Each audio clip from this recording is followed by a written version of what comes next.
That day, when our band was practicing in Susan's garage, suddenly her mom showed up angrily. Get out of here! You guys always make too much noise! She let out a scream so loud that it made us panic. We quickly packed up and ran away. Hi, I'm Lila, 17 years old. My dream is to become a famous singer. In high school, Susan, David, and I formed a small band together. However, because we had no money, we faced a lot of difficulties. In order to have a place to practice, I asked the principal to set up a music club. But because there were not at least 5 members, he refused. In the end, we had to use an old warehouse that David found as our base. That day, when we were practicing, suddenly Susan's organ broke down. David and I tried to fix it, but it didn't work. Susan grumbled to me, Lila, you're the leader. Do something. We can't practice in this dump. Isn't it your mom who kicked us out? Do not blame her. She let us use the garage for a long time. You're so ungrateful. That was quickly followed with a heated argument between us. Although David tried to calm us down, neither Susan nor I would make up. Not long after that, she left the band and stopped talking to me. In order to maintain the band, a few days later, I decided to post a notice to recruit new members. We went for a week without any application. While we were desperately looking at our rotten posters, suddenly David remembered his old friend, Arta, and assured that she was very talented. I also know Ada. We studied a few classes together. My only impression of her was that she looked like a timid nerdy with thick glasses. I never thought she could play music. But anyway, we were short on people, so David and I convinced Arta to join the band. It took a lot of work for us to get her on board. That weekend, we met at the practice site. And while Arta and I had been there for a long time, David didn't arrive until much later. I angrily asked David, "Why are you so late?" "Simmer down. You guys gotta see this," David said and showed us his phone. Inside was a TikTok girl cosplaying a Japanese anime character and dancing. He excitedly told us, "This legend is called Moth. Although no one knows her real face, each of her cosplay videos has millions of views and gets in top trending on TikTok. Everyone's crazy about her." I grunted. "It's unfair. While that cute girl dances in front of everyone and has millions of views, no one notices us no matter how hard we practice. Which has nothing to do with you being late."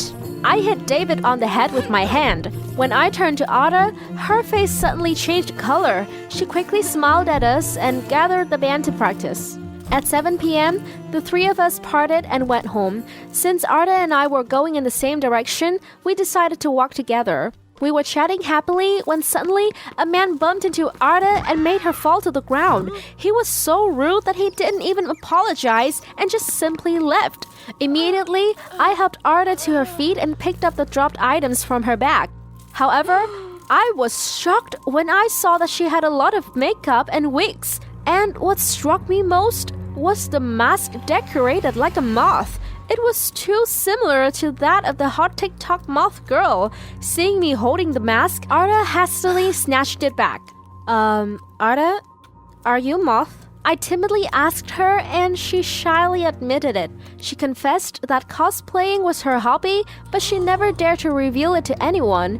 Therefore, she became Moth, a mysterious cosplayer on TikTok, to express her desires. Arta pleaded, "Can you help me keep it a secret?" "Sure, don't worry." From that day on, Arta and I became closer. Since I was the only one who knew her secret, Arta freely shared everything with me, including that she was frequently bothered by her fans.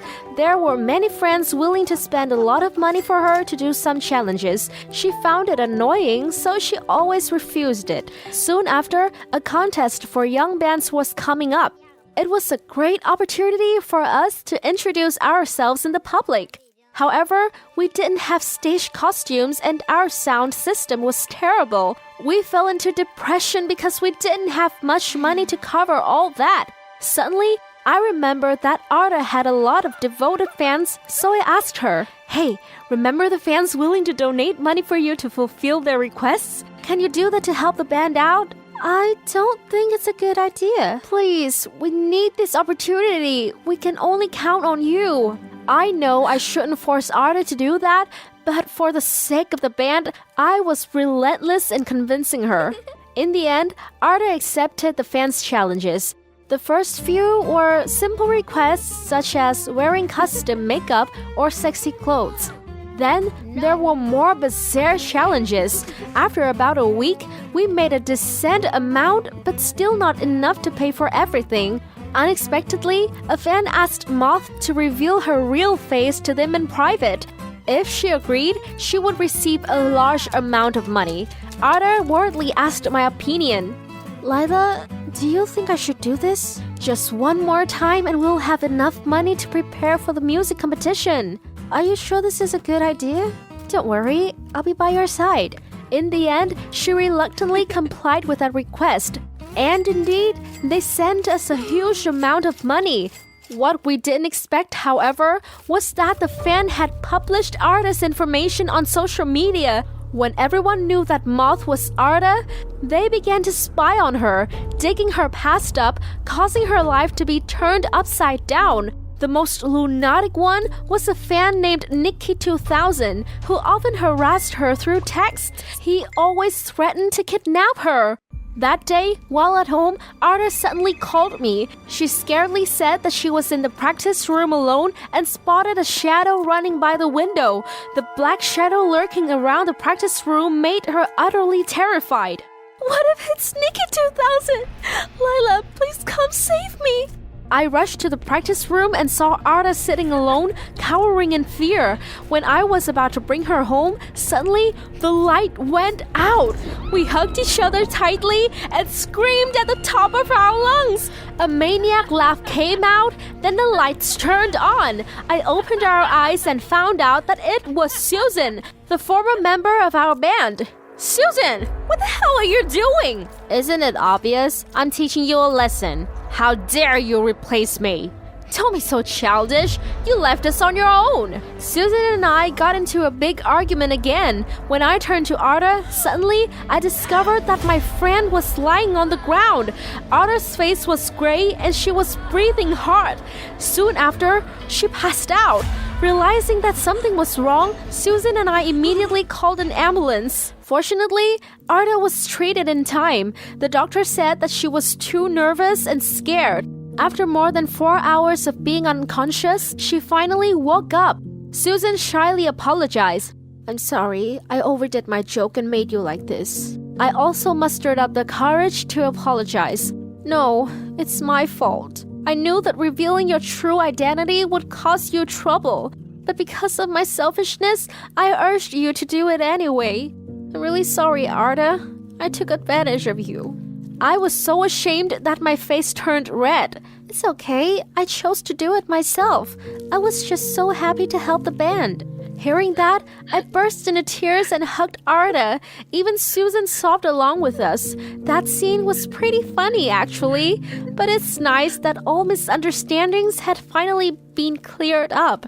In the end, because Arda wasn't fully healed, our band missed the music competition. But I'm not too upset about it, because I know that our friendship is much more valuable. I also made up with Susan and invited her to rejoin the band. Now we are practicing for next year's music competition, and I'm sure with this group of talented people, our band will achieve great results.